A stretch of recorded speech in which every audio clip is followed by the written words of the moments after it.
You're welcome back. This is Breakfast Daily, and the studio is just on fire. And I just can't wait for the 24th of December situation. And you know something?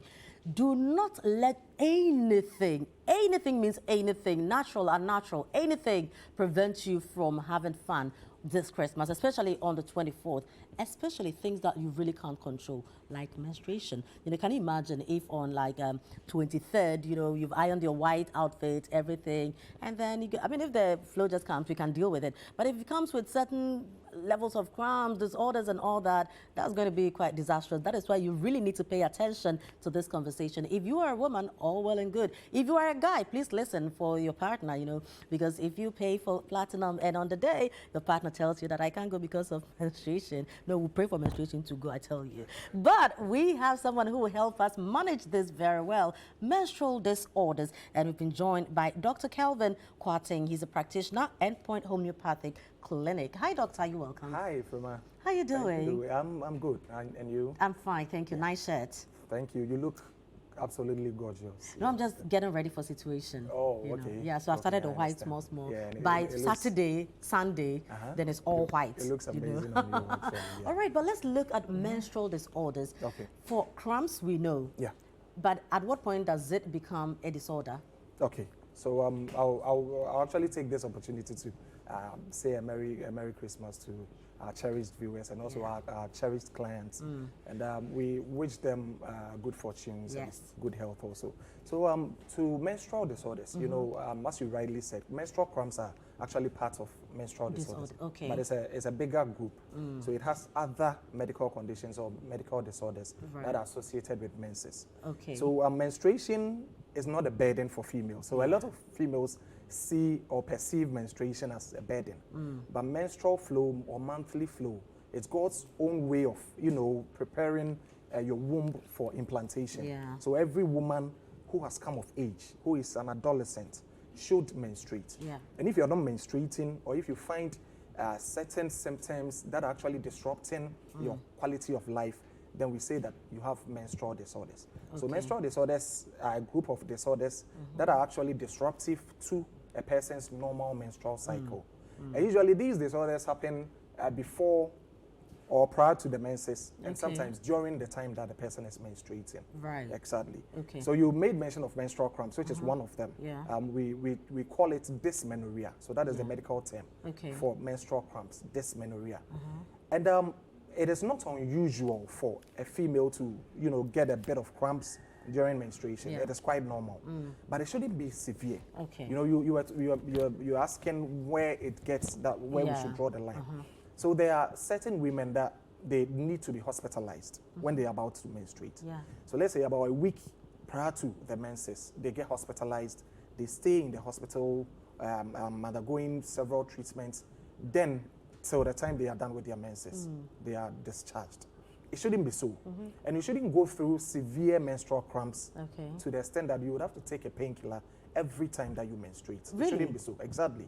So normal menses, God never created it to be that painful. So who created it? Should be smooth.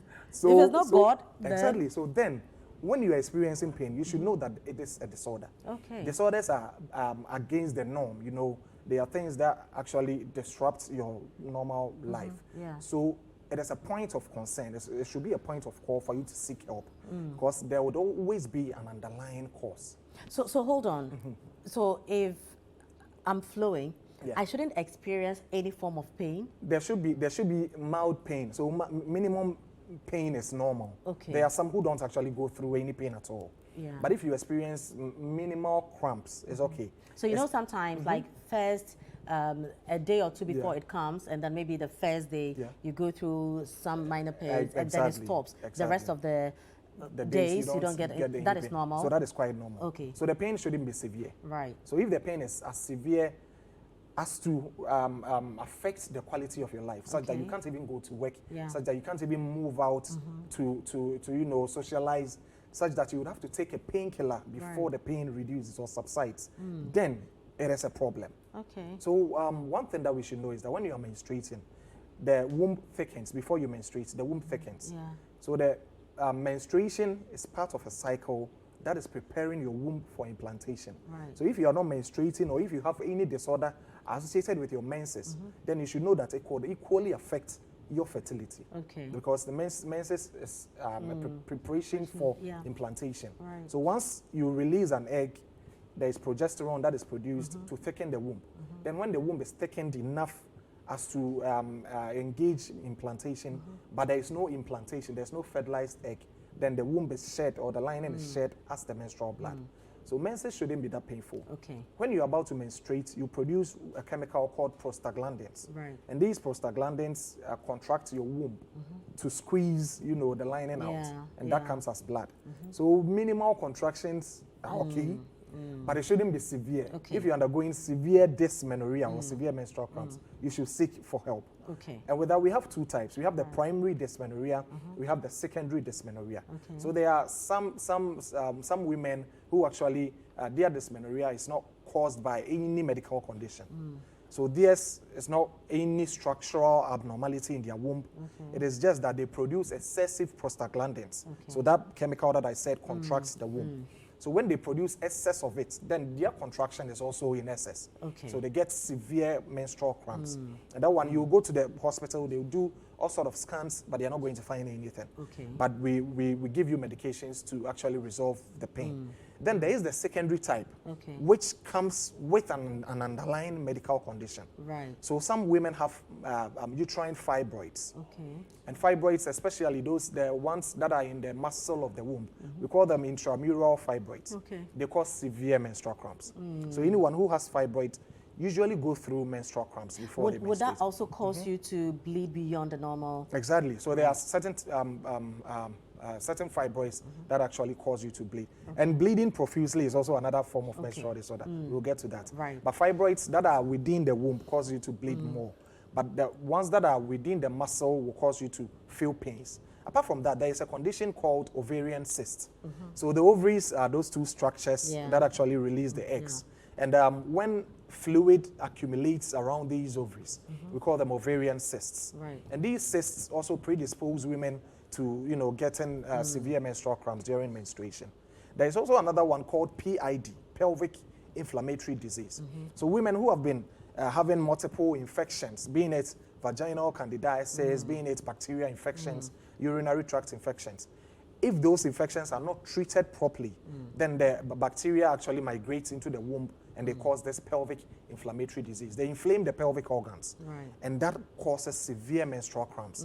So women who are experiencing menstrual pains, they should know that it's not normal and that they should seek for medical help. Right. The other one that we will talk about is amenorrhea. Okay. Amenorrhea is absence of menses.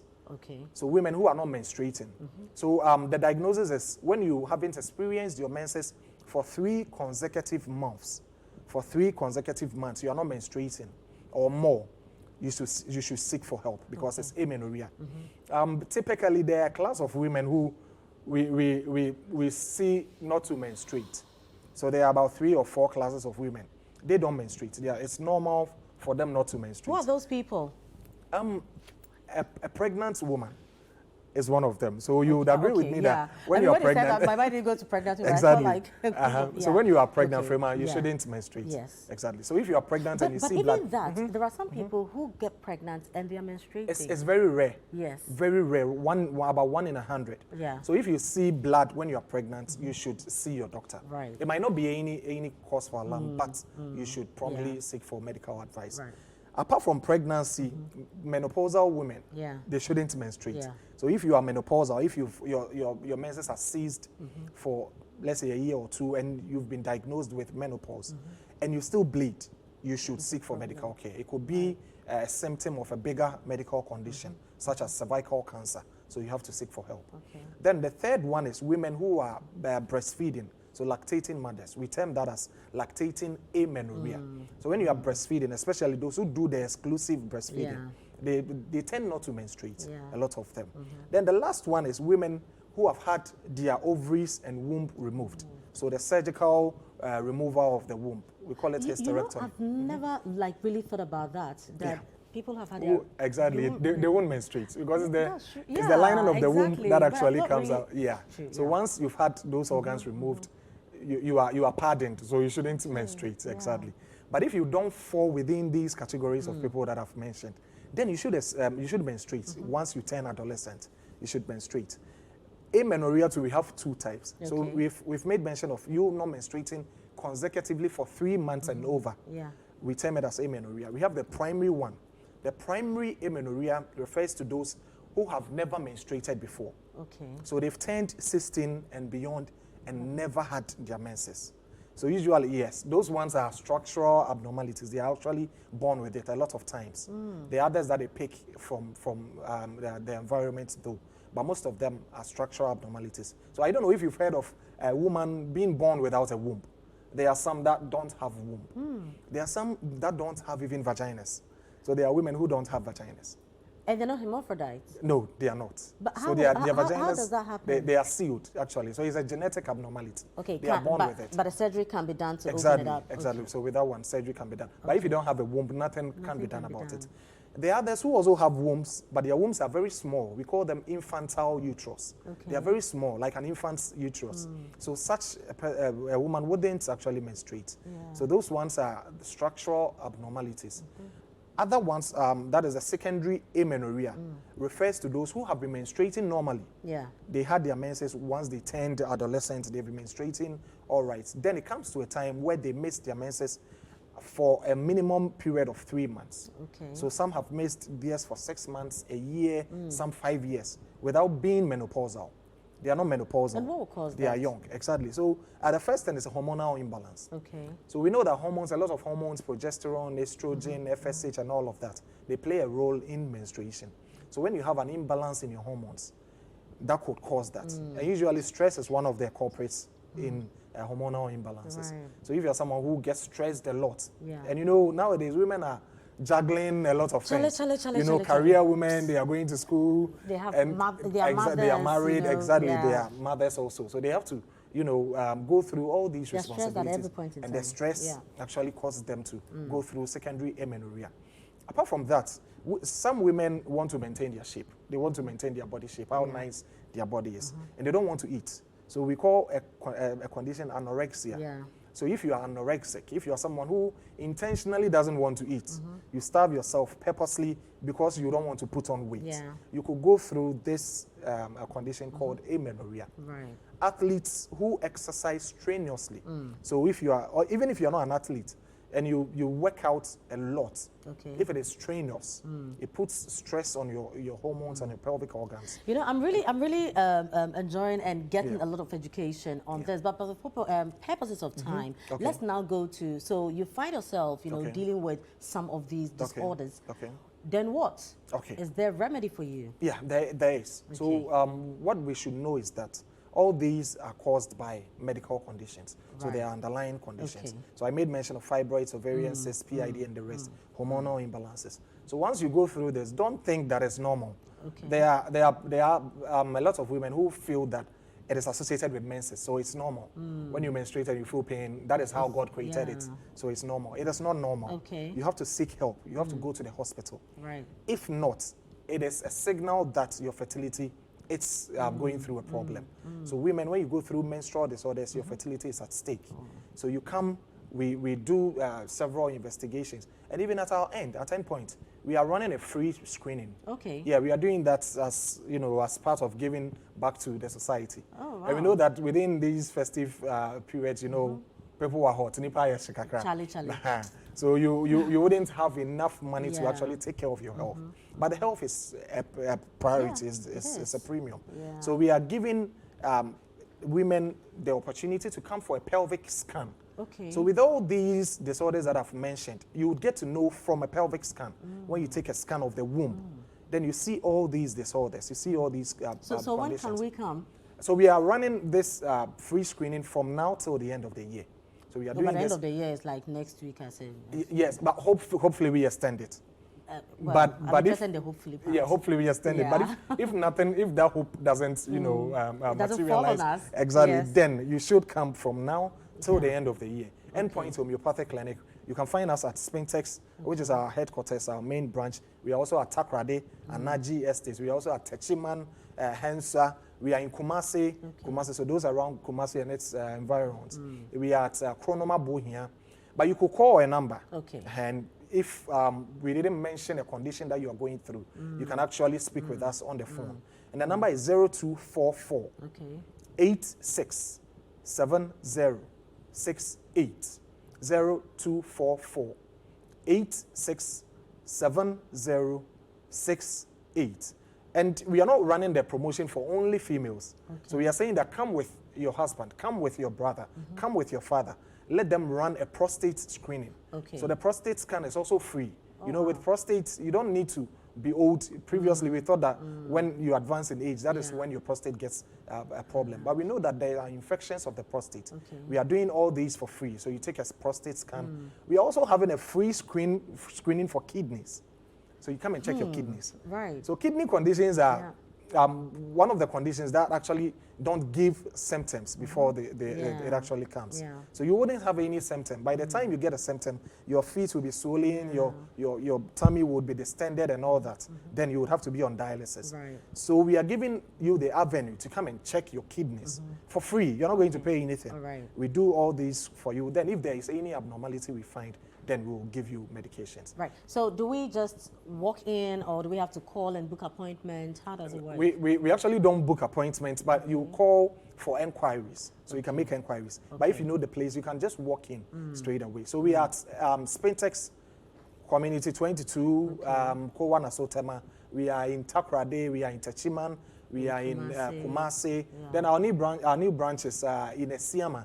Esiama is around in Zima. Exactly. So if you find yourself around that place too, you can visit us and go for these free screenings. The prostate screening, the pelvic scan, which is a female screening, then the kidney screening. We are doing all these for free during these festive beautiful. I mean, what a Christmas present. Thank you very much, Endpoint, and thank you very much, Dr. Kelvin Kwarteng. We've been very, very much educated. And so if you find yourself, going through excruciating pain, don't think it is normal with menstruation. It wasn't created to be like that. So please seek help. I mean, we are very fortunate to have Endpoint do this free screening, At least better know what you're dealing with. If you go there and they tell you there's nothing wrong, then you just walk around with that clear mind, that there's nothing wrong with you, but you never know. It could be something else. That early detection will help. And it's open to the gentlemen as well to go in there, go check your prostate, go check your kidneys as well. This is Breakfast Daily